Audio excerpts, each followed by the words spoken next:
Have you ever noticed just how many former athletes end up in these super high-powered jobs on Wall Street? Well, it's not a coincidence at all. There's this, direct pipeline from the sports field to the trading floor, and we're going to break down exactly why that is. So yeah, that's the big question, right? What makes a hiring manager at a top bank look at, say, a college quarterback and see a future portfolio manager? I mean, on the surface, they seem like completely different worlds. But when you look closer, you'll see they're actually cut from the very same cloth.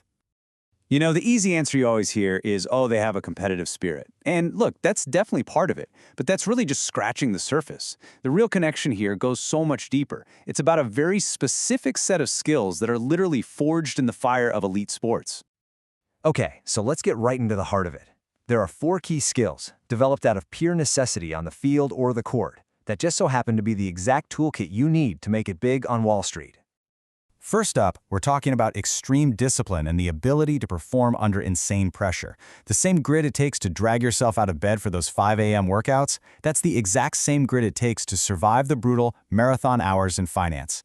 And making that game-winning shot with seconds left on the clock, that requires the same mental clarity you need to close a huge deal when the market is in a total panic.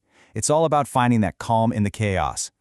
And then there's teamwork and resilience. Just like in sports, no massive deal in finance gets done alone. It's a team effort. But resilience might just be the most important trait of all. Every single athlete learns how to deal with a devastating loss and bounce back. Well, that's the exact mindset you need when a multi-billion-dollar deal you've worked on for months just falls apart. That ability to recover and refocus isn't just a bonus, it's a core survival skill. So those skills are the what, but the why behind it all is where it gets really interesting. See, it's not just that banks are actively seeking out athletes. It's that the kind of person who becomes an elite athlete in the first place is the same kind of person who's naturally built to thrive in finance. It's a process we call self-selection. This whole idea is called the self-selection mechanism. The theory is that people don't just stumble into their careers.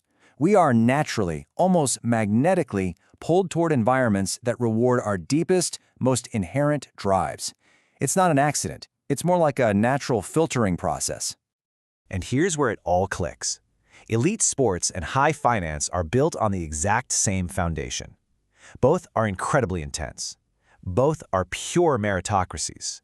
If you're good, you play. If you're not, you don't. And both are relentlessly, unapologetically results-driven. You either win or you lose. You either close the deal or you don't. There's really no gray area. This quote from the source material just hits the nail on the head.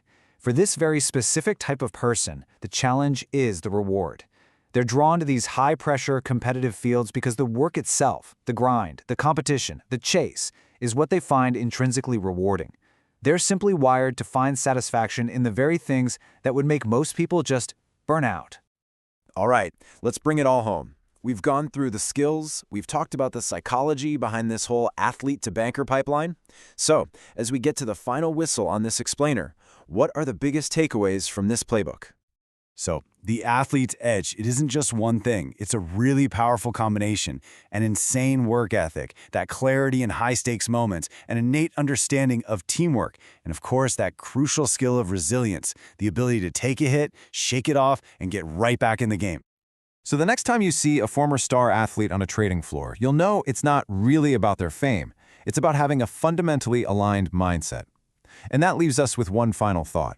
If this playbook works so well for finance, what other high-stakes professions, think anything from surgery to leading a startup, could learn from the training ground of elite sports?